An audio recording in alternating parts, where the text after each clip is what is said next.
you don't have a job, don't pay your bills, won't buy you a home in Beverly.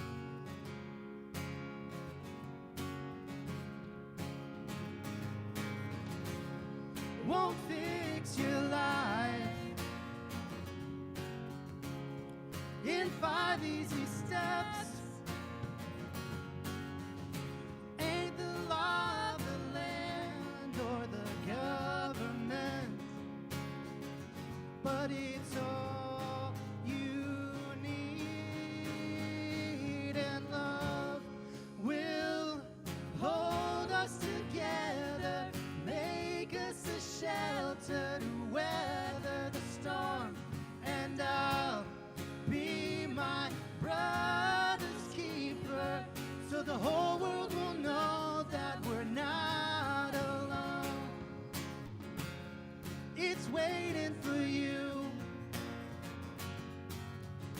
knocking at your door. Every moment of truth when your heart hits the floor and you're on your knees, and love will hold us together, make us a shelter to weather the storm. I'll be my brother's keeper, and the whole world will know that you're not alone. The first day of the rest of your life, this is the first day of the rest of your life. 'Cause even in the dark you can still see the light. It's gonna be alright. This is the first day of the rest of your life. This is the first day of the rest of your life. 'Cause even in the dark you can still see the light. It's gonna be alright. It's gonna be alright. And love will hold us together, make us a shelter to weather the storm, and I'll be my brother's keeper, so the whole world will know that we're not alone.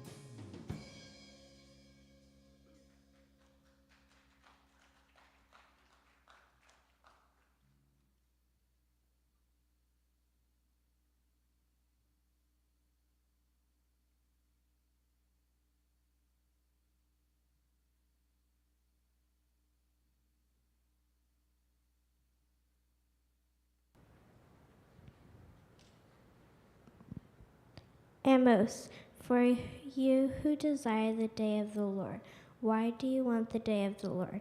It is in darkness, not light. As if someone fled from the lion who was not met by a bear, or went into the house and rested, and hang against the wall, and was bitten by a snake. Is not the day of the Lord darkness, not light and gloom, with no brightness in it? I hate the deep press for festivals, and I take no delight in your assemblies.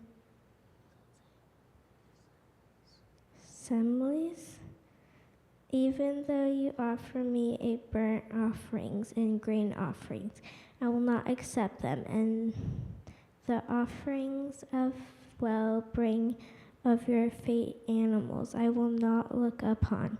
Take away from me the noise of your song. I will not listen to the melody of your harps, but let justice roll like waters and righteousness like an ever-flowing stream.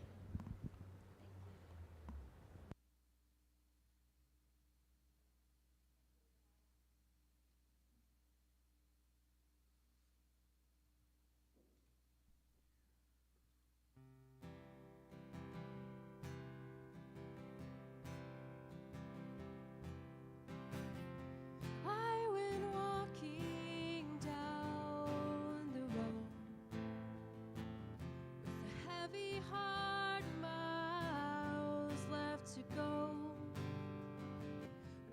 upon a woman in a field on her knees, singing ancient songs and sowing wildflower seeds.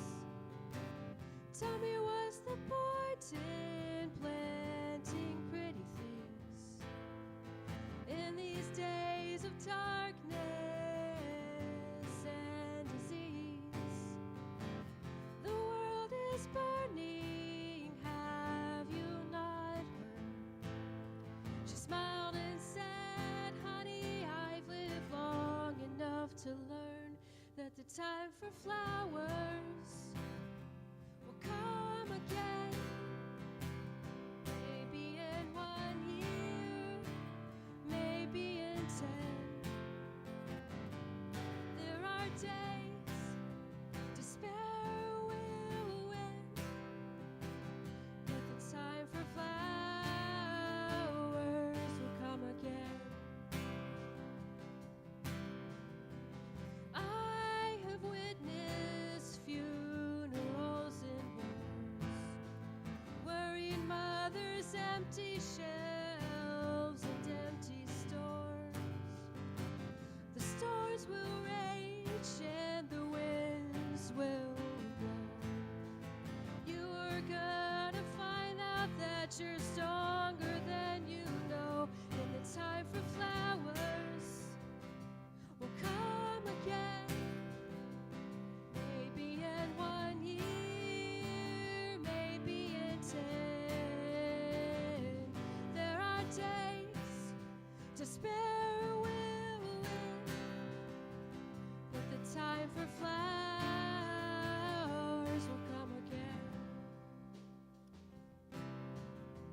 When I woke up this morning, something deep had shifted.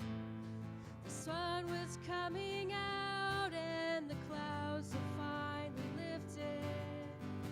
It's time to fix what's broken, all the willing and the able. And when our honest work is done, we'll gather round the table. We'll hold each other's babies and pour each other's wine. I promise to remember that your fate's bound up in mine. The skies are clear now, the moon is new. Let's raise a glass, my friends, we made it through. And the time for flowers has come again. I know it seemed the world would end. There are days despair did win, but the time for flowers has come again. But the time for flowers has come again.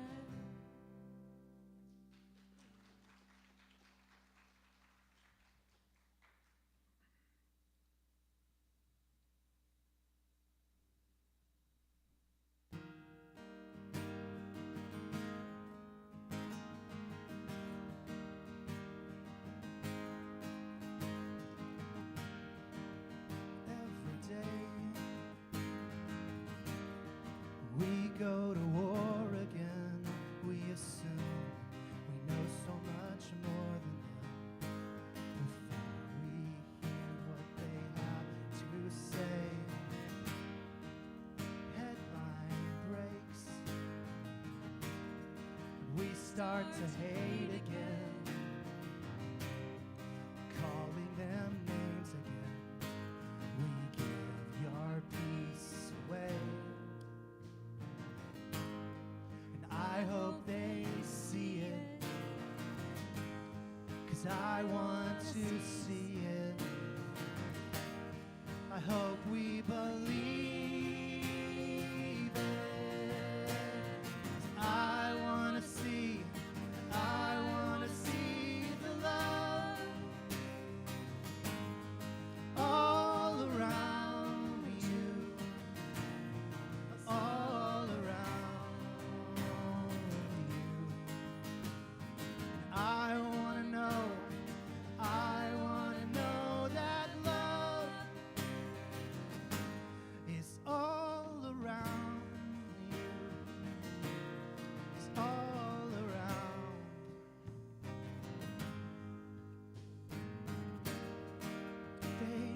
day.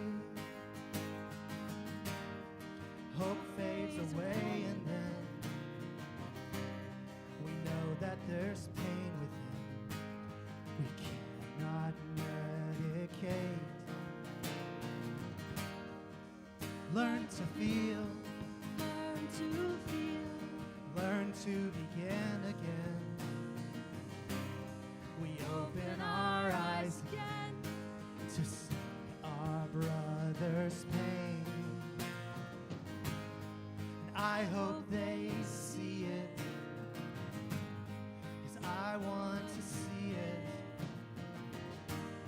I hope we believe it. I want to see the love all around you,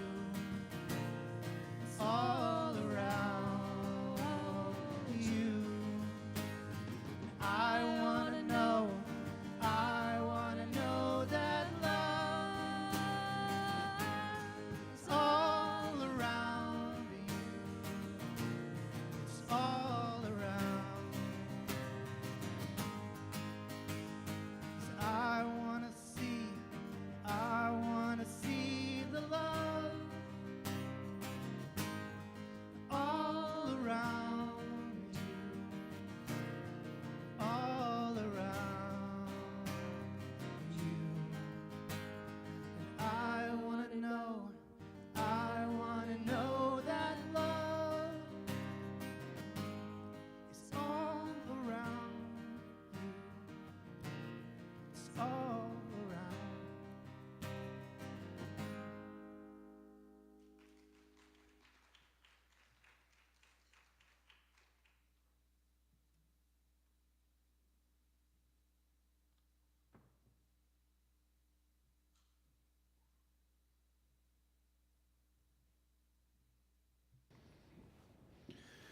We're going to go ahead and dismiss our children at this time into their respective classes, where they will plot against us and plan their coup.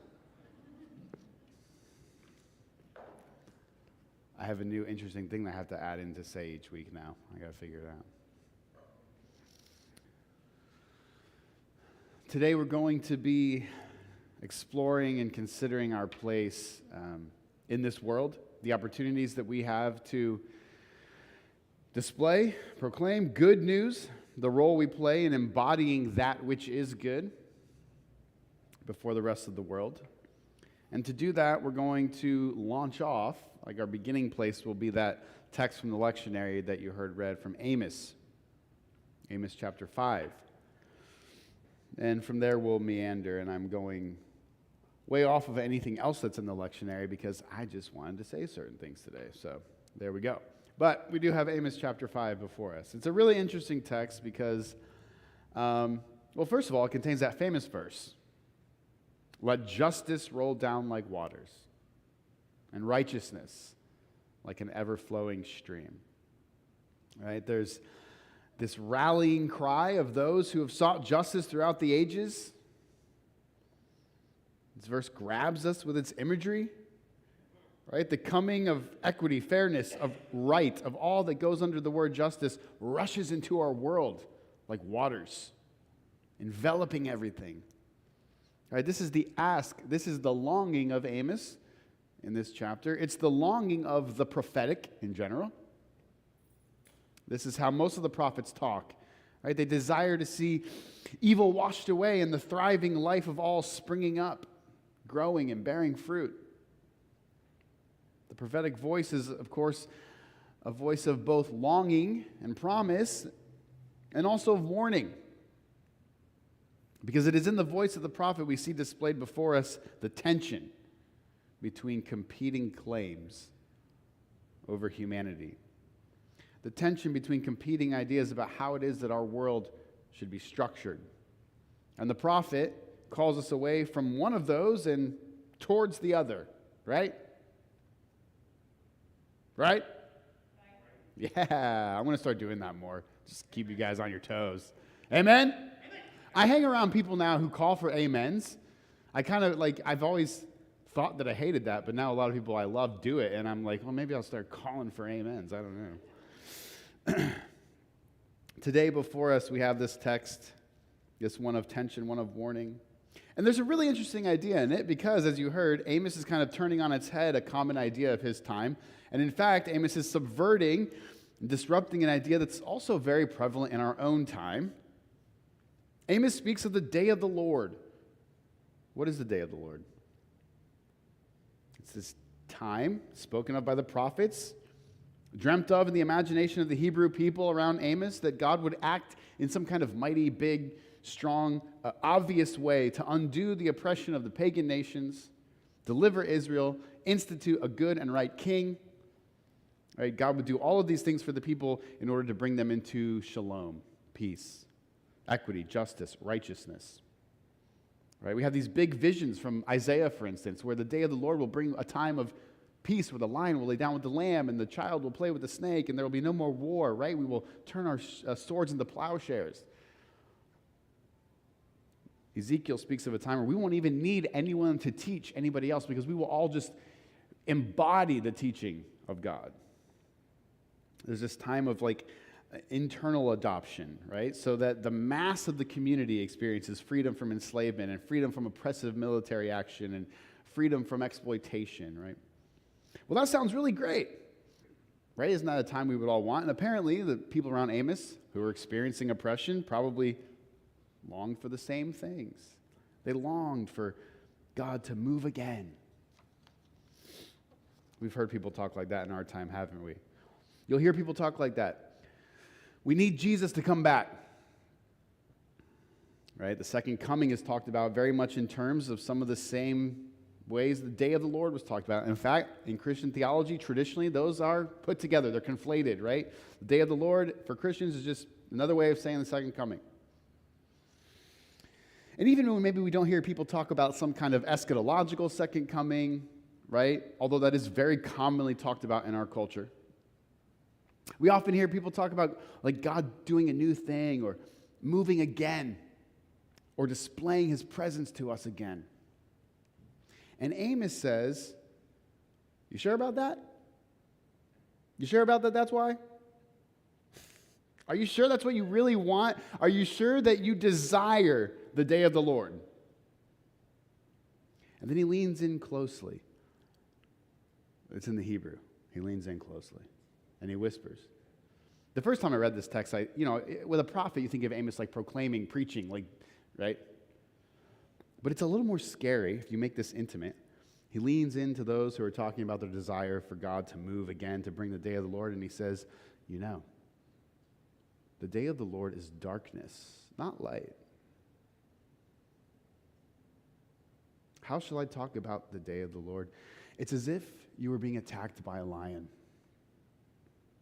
terrified for your life. And so you flee, you run.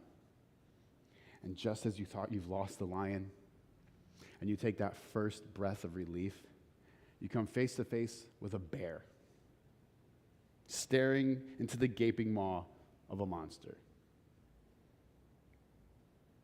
That's fun. He says it's as if you took shelter inside of a house, and as you're panting and you put your hand against the wall, you're bitten by a venomous snake.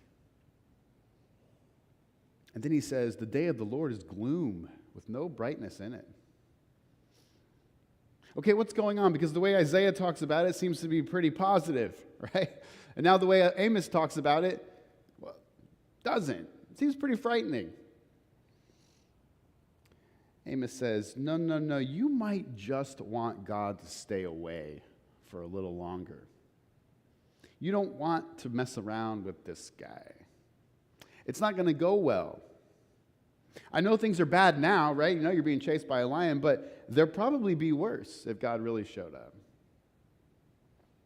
How can Amos say that? How can he go through these things that they're going through as a community, oppression, violence from pagan nations, and then say it would be worse for God to deliver them? It's because the day of the Lord is a day that deals with inequity. It takes care of injustice. It delivers its decisions on those who have been oppressors, and Israel has taken on that role for itself at this time. See, it's not just enough to wear the team colors. Right? It's not just enough to have on the jersey. You can't just say, like, I'm on God's team. See, I'm a fan. Amos is that guy, when people, like it's become a meme at this point, like the guy, it's usually a guy, right, who sees the person in a band's t-shirt and says, name 3 songs, right? That's Amos. That's Amos to the people of Israel, because they're like, oh, we serve Yahweh. And he's like, name one thing Yahweh cares about, really. Well, sacrifices, no. Our holy days, no. In fact, he says, I hate your festivals. Amos says in the voice of God, I hate your festivals. I don't want you to offer me burnt offerings and grain offerings. I don't accept any of that. I don't want that. Take away from me the noise of your songs. Noise. Racket.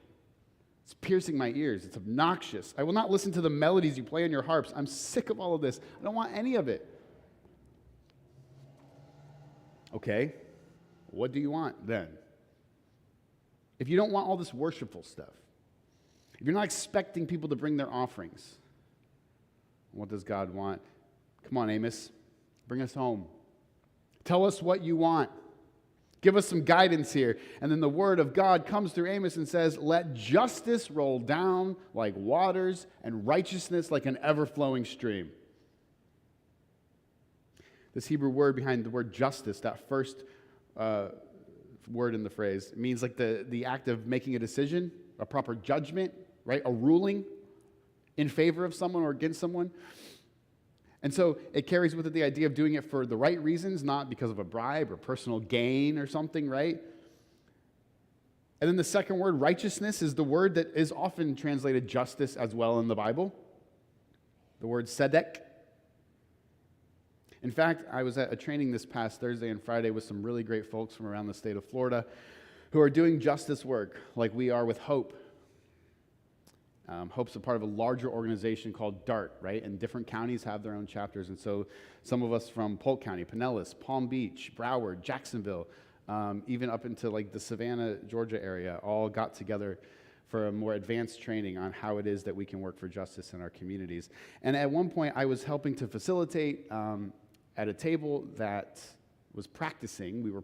They were practicing the way that they could invite their network members to come to their network meetings, right? Much like Amelia and Dustra invite you all. So these people have their own justice teams, and I was helping them practice those invitations. And one of the gentlemen at the table was from a synagogue in Savannah. And we were talking about this word tzedek, righteousness. It's still used by the Jewish community today, right? And it refers to these same kinds of things, right? Having fair and equitable access to the things of our world, the idea of sociality, the idea that we should be caring for each other, the idea that I am my brother's keeper, like we sang about. He was telling me that if you see a synagogue that has a tzedek community, it's the same thing as if we would have said like a justice ministry, right? It does the same things, right? So it's still used by the Jewish community today. It means the same thing, and it meant the same things when Amos used this word. This is the desire of God, right? This is that which God is pulling people towards, pushing people towards, prodding people towards, right?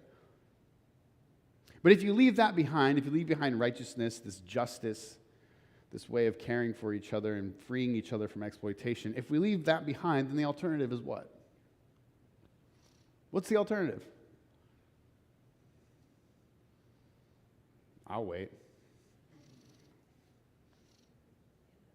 Injustice, what does that lead us to? Chaos, destruction, death, right? All the things the prophets warn us about that maybe we don't like to hear, but the fact is, if we leave behind care for each other, then it leads us to destroy each other. It's just how it works.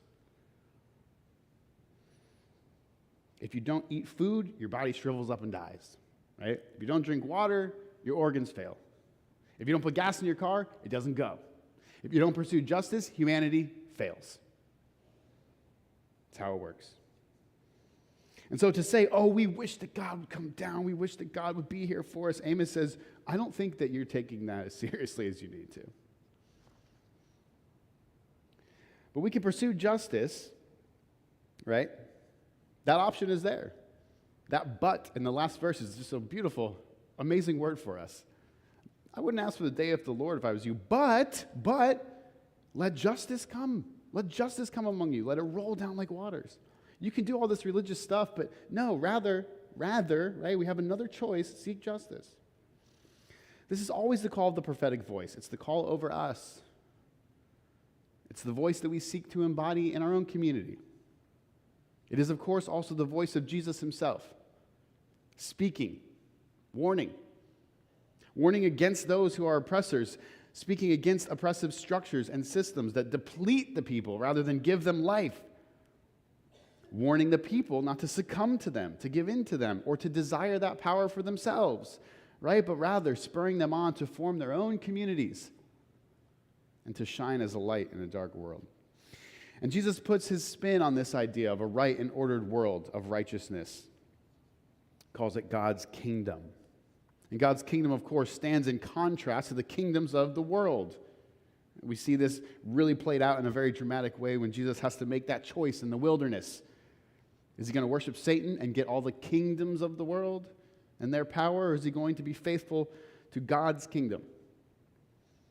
And in the work of Jesus, we hear something very particular that I really want to highlight today, because it is in our work of being faithful to the words of Amos, and our efforts to remain faithful to God's kingdom, there's a linchpin. There's something that Jesus talks about. And I believe it should be our guide, our main guiding principle, our guiding teaching. Does anybody have any idea of what that might be? What is it that you would say is Jesus' primary teaching? What? Love your neighbor. Ding, ding, ding. Keith gets a piece of candy. Would you answer more for candy? Would that happen? I don't know. Jesus said is the greatest commandment. Told us explicitly. It's in all of the Gospels, right? In the book of John, Jesus emphasizes it in this way. He's like, I only give you one commandment. I only leave you with one thing you have to do, and that is to love one another. He reiterates it again and again, love others, love over. And then even into John's letters to his community at Ephesus says, God is actually love. The Synoptic Gospels also speak of this moment where Jesus says that it is the greatest commandment to love God and to love others as oneself. And he says, and these are tied up together, right? The second is like the first. They go together. They can't be separated. Loving God and loving neighbors are intertwined. And he talks about what this love looks like. He says, love others as you love yourself. Right? In the way that you love yourself, love others. And then he says it in another way, do unto others as you would have them do unto you. Right? We're all familiar with that. It even has a name in our culture, the Golden Rule. It's a radical idea, right? In other words, it goes to the very center, the very root of all things. It goes to the heart of the matter. In fact, when you think about it, as far as I'm aware, I say as far as I know this for a certain fact, every religion says something along these lines, right? Jesus is, of course, quoting from one of the books of the law, so the Jewish community has this. Islam has a text that reads very closely to this. It says, you are just when you seek for others what you would seek for yourself. Right? All the Eastern religions contain some kind of similar claim that is freeing for you to do for others what you would have them do for you. This is a core piece of love. Love considers the other person as it stands in consideration of their needs. It seeks to fulfill those needs. And so there's something naturally communal about this, right? Doing for you as I would have done for myself.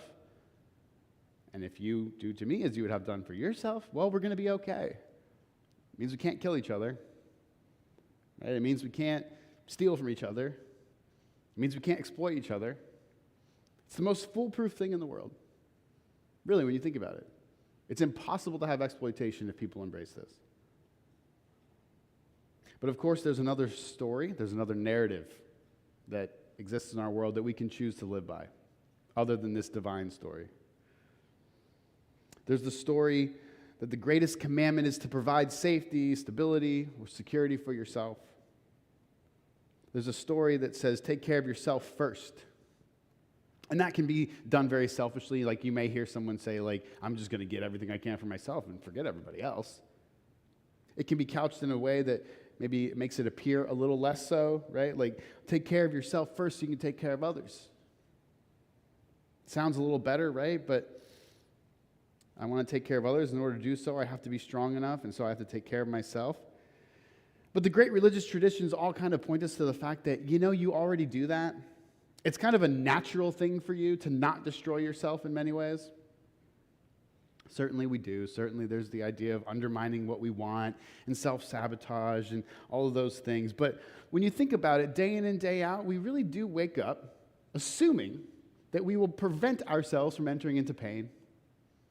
We wake up and it's a very natural thing for us to assume that we're going to do the things that keep us from distress or stress. And when we find ourselves in those situations, it's natural for us to feel disappointed, to not like it, right? Yeah, we're all exposed to stressful things, and sometimes we even choose them, our jobs or whatever, but we're able to step back and say, it shouldn't be that way. Right? We're able to do that about ourselves pretty naturally. So then what does it look like practically to say, that should be how you think about other people? Let me pitch you this scenario. Let's say you're renting a house. You live in a rental home.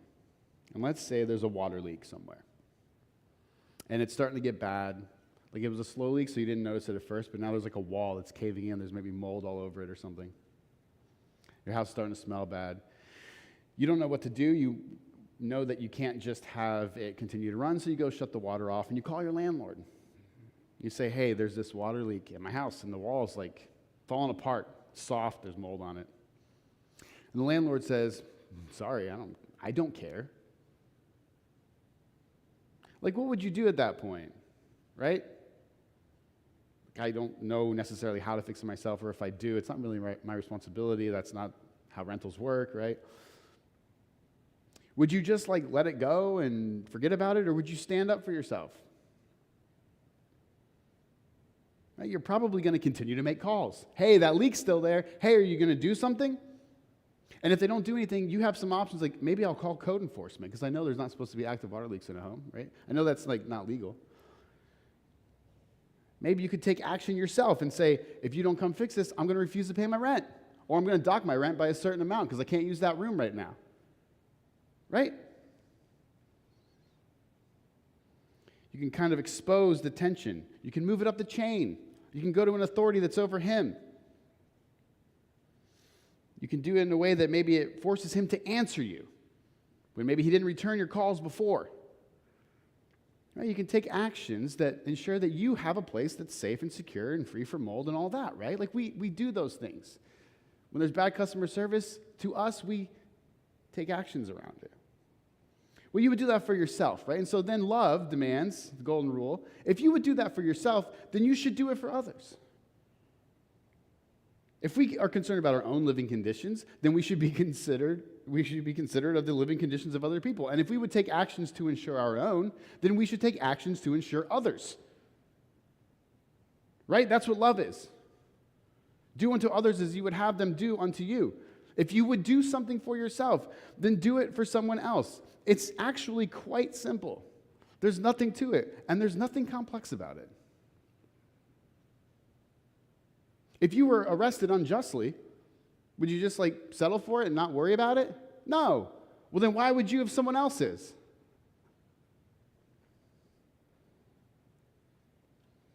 If you didn't have food to eat, would you just let yourself die in the streets?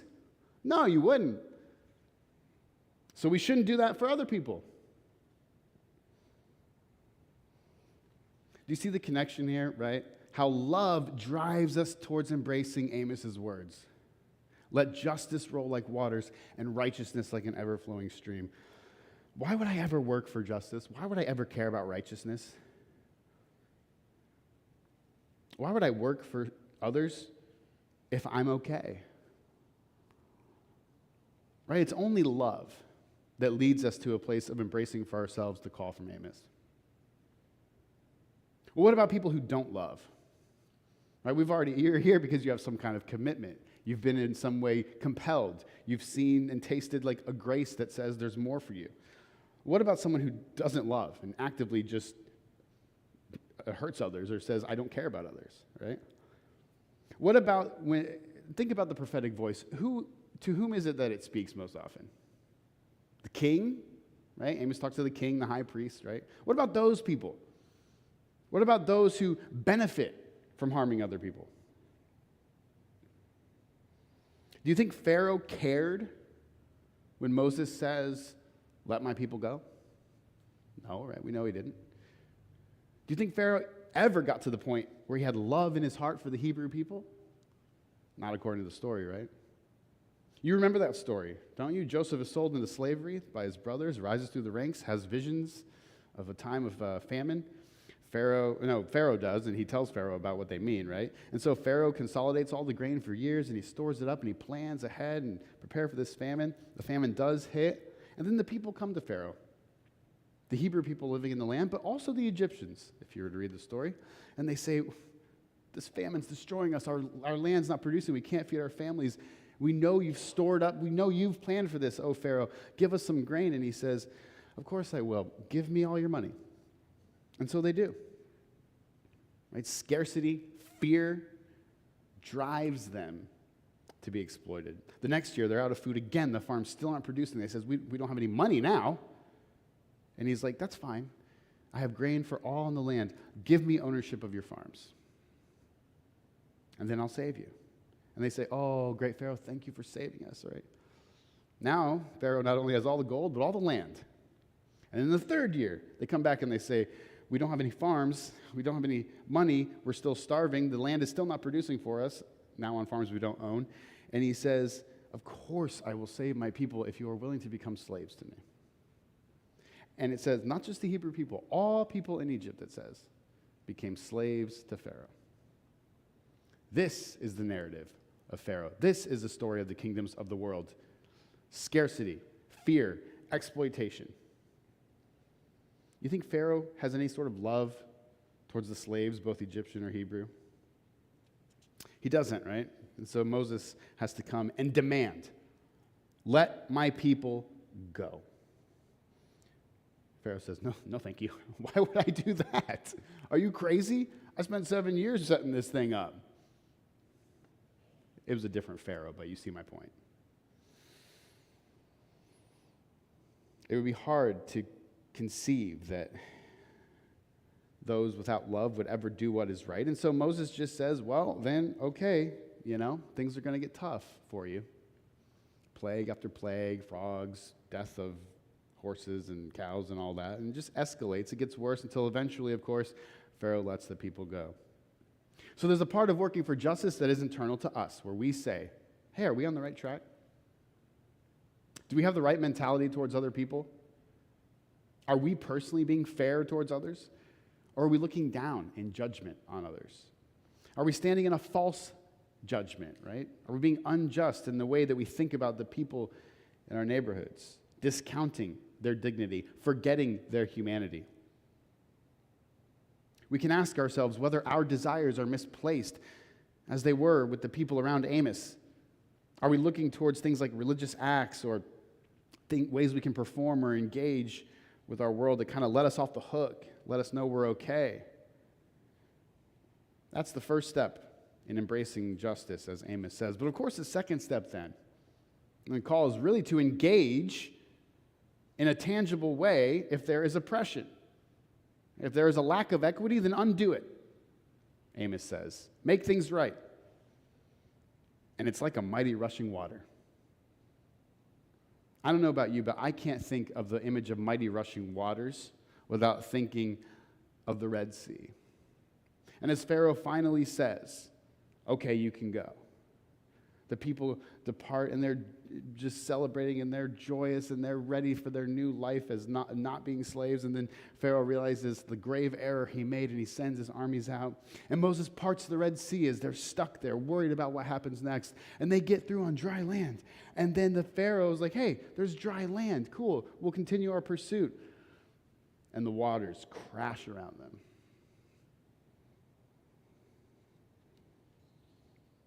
You can't think of mighty rushing waters without thinking of the way that they wash away the unjust. That rushing of justice is life for those who need it most. Maybe if you're more of a nerd, then you can think of the Lord of the Rings, right? With that big horse water, whoosh, rushes away the Nazgul. Either way, however you want to think about it, that just came to me. The rushing of justice is life for those who need it most, right? Those waters are like we heard last week in Psalm 1. They make the roots deep of the tree, and we bear beautiful fruit. But it doesn't feel like that for those who have something to lose. So our role then goes beyond just asking ourselves whether it is that we're seeking justice and righteousness. It goes beyond just seeking, asking ourselves whether we're seeking the well-being of others. And it moves into, where is it being demanded of us that we take actions towards justice? Where do we see injustice, and who is it that we must demand that they enact that justice? In a culture that seeks to divide and tear apart and isolate us and hyper-focuses on our own individual issues, right, and needs, it requires that we have listening ears. It requires that we remain sensitive to the things that are happening around us, maybe in places other than our own immediate neighborhoods, right? Maybe your immediate neighborhood is pretty okay, but maybe someone in another neighborhood in your county or city is not. Moses was pretty okay, wasn't he? He had that great gig with his wife's dad's sheep farm, right? He wasn't a slave in Egypt. In fact, he was raised in Egypt. All those benefits, heads out, gets married, settles down, raising sheep, not a problem. He's doing just fine. And then all of a sudden, God says, ooh, you got to listen, man. You don't hear those cries? I hear those cries. I hear the cries of the people. Wake up, hear them. Pursuing justice means that even if we're pretty okay, we hear the cries of others as God hears those cries. There is so much that we can do.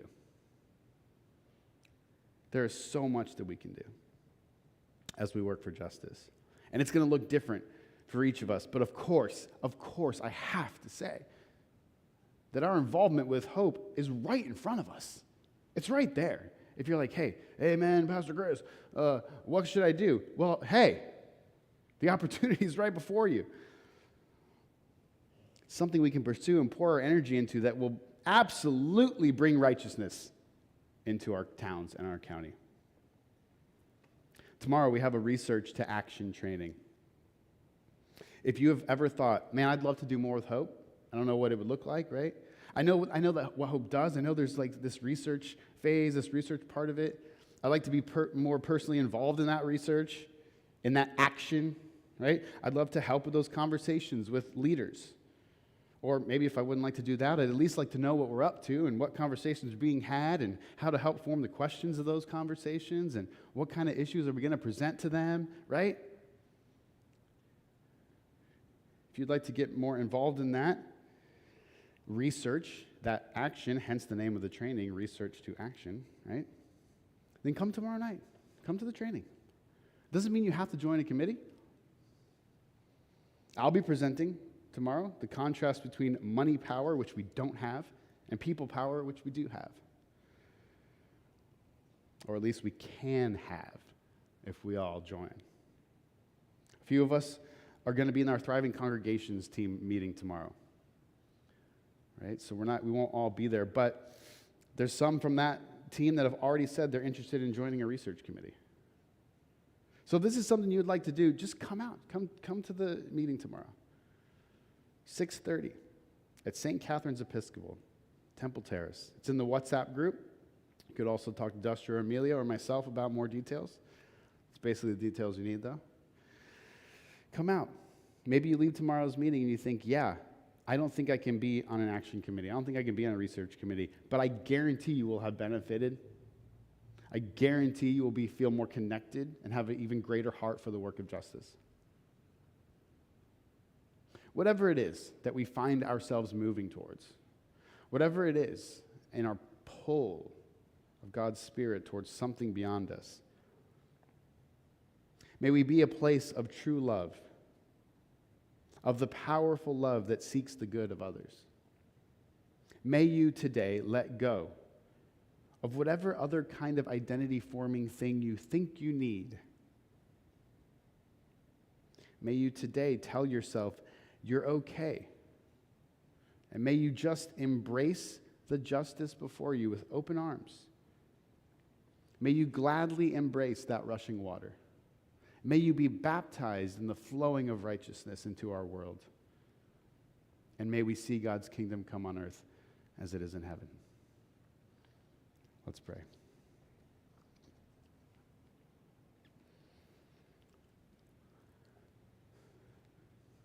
God, we want to be formed into the kind of people that are not terrified at your arrival.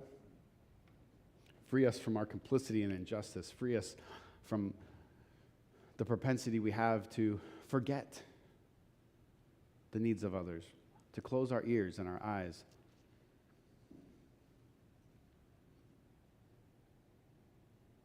Give us the freedom, the courage that comes with that freedom to say, no, I belong to something more. I belong to something bigger. My life is powerful. My life is valuable.